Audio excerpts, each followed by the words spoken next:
خبر شامل کرتے ہیں اسلام آباد سے۔ سابق وزیر خزانہ مفتاح اسماعیل کا کہنا ہے وہ کسی کی ٹانگیں کھینچنے کا کام نہیں کرتے بلکہ سچ اور صرف سچ بولتے ہیں۔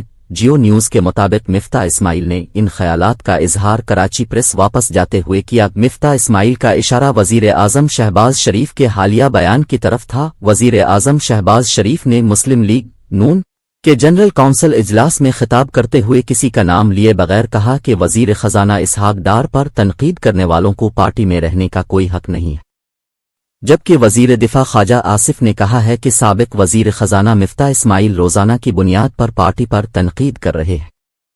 خواجہ آصف نے کہا کہ جماعتوں پر اچھے برے وقت آتے رہتے ہیں۔ شاہد خاقان عباسی نے مشکل وقت میں نواز شریف کا ساتھ دیا۔